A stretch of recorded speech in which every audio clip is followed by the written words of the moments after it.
right, TMS family, we're keeping the momentum going on this Think Tank Tuesday right here on The Morning Show. And listen, man, the arts aren't just about creativity. They're actually a powerful force, driving economies, shaping communities, and also unlocking new opportunities. But how do we then ensure that South Africa's creative sector doesn't just survive, but actually thrives in an ever-changing world? Well, this morning, we're diving into that very question with a game changer in the industry, Nizenande Machi, who is the chairperson of BASA's new Business Development Committee.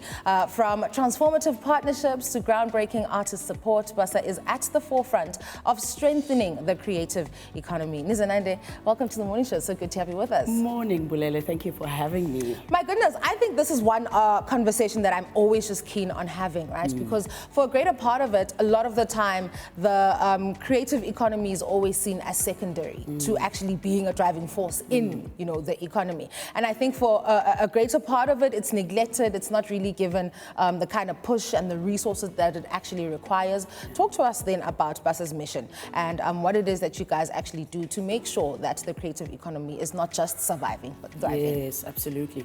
So perhaps a good place to start is to tell you about BASA's constitution, which was in 1997. Yeah. And it was a joint initiative between government and the private sector. And our role as an intermediary is very similar to what a lot of intermediaries do. Sure. We're trying to stimulate creativity and the economy of creativity by bridging the gap between the culture and the arts as well as commerce. And so our role as an intermediary institution within the creative development sector is to encourage the private sector to invest in arts and culture as well as the creative economy. And we care about that at scale. We care about that at the grassroots, but also at the research, advocacy, and policy level. Okay, that's absolutely fantastic. I think, one thing that I've noticed about creatives is how they often are just focused on the art and tend to neglect the business side of it, right? So I guess, you guys coming in as intermediaries helps then creatives think about the business side of things. Talk to us then about some of the programs that you're running. I know you've got the Supporting Grants program. Talk to us then about how it is empowering creatives to actually then turn their creative work into long-term careers. Well, one important arm that we do have, apart from innovative research as well as strategic partnerships, is exactly that capacity building on the ground, right? And we work with creatives through various programs. You've mentioned the Supporting Grants program, which in fact is a funding program through grants which has been resourced by the Department of Sports, Arts and Culture. Okay, lovely. We also have quite a number of other programs. We've got the Debut Fund program. I mean, we care a lot about creatives receiving finance for their creative missions. I think it's a little bit stretching within a developing economy like South Africa to assume that the business vehicle that creatives must establish in order to make sure that their creativity is sustainable must be done without the capital that they need. So we stimulate their creative enterprising by giving these grants through the Supporting Grants program or the Debut Fund program. We've done a lot. In the last year, we've given just under 1.5 million to about 37 projects, which themselves then, because business and arts is the partnership that we encourage, which has enabled them to raise close to 10 million rand. So it's a really successful and impactful capacity building mechanism that we use and advance. Talk to us then about the sort of considerations that you make for members of the creative industry or the creative arts, right? And how then you decide which projects or which artists then you choose to then, pour into. Because I think sometimes people then might look at their art and think, I don't think they will consider this. Maybe it's not fund-worthy. So how then do you then make that decision? Look, I do want to be sensitive and very empathetic to creatives. I think they're establishing, enterprises or ventures within a very stretched market, right? And for us at BASA, with our future focus and really being established in our vision, we are saying everybody can apply and should. You're allowed to for as long as you are, number one, a member of BASA. So we have different tiers of membership. Okay. We have the membership where it's just you are a creative, you're doing what you want to do.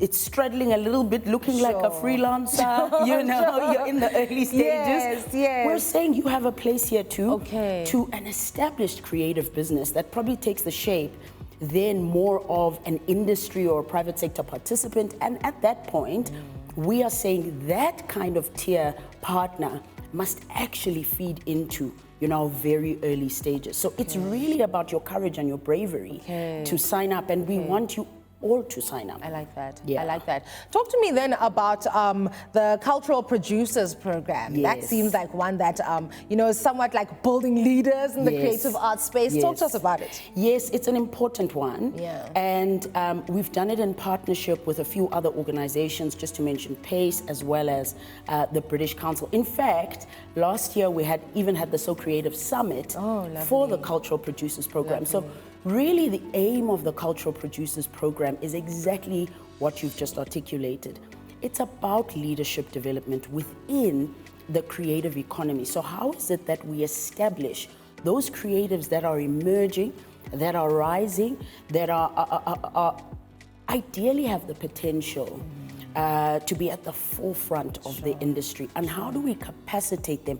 Now, not only with enterprising skills, but also with the leadership that helps them advance and actually accelerate and break away in the market and establish themselves as, you know, creative and cultural, indeed, producers. So not only one little project, you know, on the side, but how do you replicate the projects in multiplication such that you're creating jobs, such that you're sustainable? Exactly.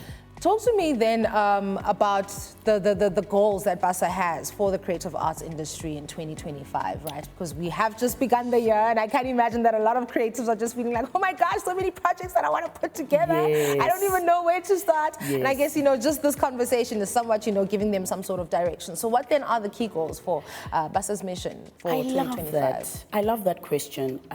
You know, I want to undergird it by saying that South Africa and the creative economy in particular requires a business and arts organization that is strong, that is functional, that is future focused, and also that's excited about the future. And we are excited. We believe that creativity is going to drive a lot of what the future of industry looks like. We are here and you are a creative for all intents and purposes. We've got, in the age of digital and social media, creatives are burgeoning everywhere and making lots of money. And so part of our goals, I would say, are threefold.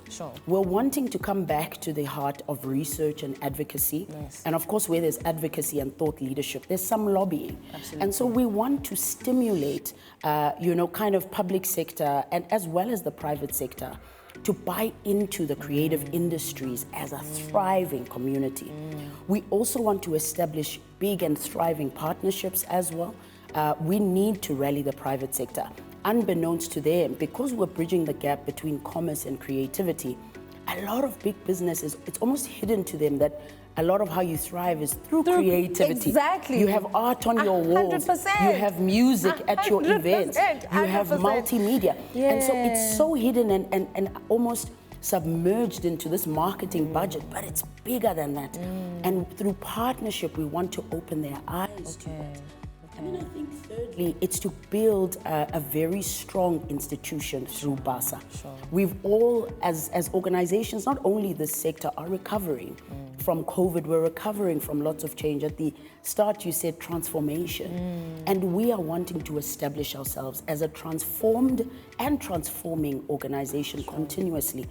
You know, kind of inculcating principles of innovation, but also, you know, let's get the artists to thrive. We are at a point where we say, let the impact speak for itself. Absolutely. Woo-hoo. That just gets a person like so excited. Now it's just like, hey man, bring your ideas. They can actually work out. There is a space for them to work out. Just in wrapping up our conversation, you did mention that it's important for people to then become members of BASA. How do they go about doing that? Okay, they are more than welcome to go onto our website, either send an inquiry, because we're a growing organization. I think there was a link recently, but I do know we were making some updates either on the back back end. So what I am sure of is that our website is a good place to start. Fantastic. You can also get onto our social media pages. It's at BASA or at Business and Arts South Africa. We also do have a WhatsApp line. Oh, fantastic. And for creatives on the ground. Lovely. And you can request some being added into that. We have a newsletter. I mean, plug in. There's so many channels where we're saying, plug in. We are digital, we are analog. You can find us. Oh, fantastic, Nizenande. Thank you so much for your time. Thank you so much for the contributions that you are making to the creative arts industry. Like we are saying, we are trying to get ourselves to a point of not just surviving, man. We need to thrive. So to have BASA as an organization that is at the forefront of making sure that the creative arts industry is thriving is absolutely fantastic. Thank you for your time. Thank you for having me, and thank you to your viewers. Fantastic. That was Nizenande Machi with us right here on The Morning Show, just shedding light on the powerful intersection between business and the arts. And I think it's clear when creativity meets investment, the possibilities are endless. So whether you're an artist, a business leader, or someone who actually believes in the power of the arts, there's a place for you in South Africa's creative economy. So explore BASA's initiatives, tap into the opportunities, and be part of shaping the future. I mean, we're just getting started. We've got more exciting conversations coming up right here on The Morning Show. Stay with us. We'll be right back.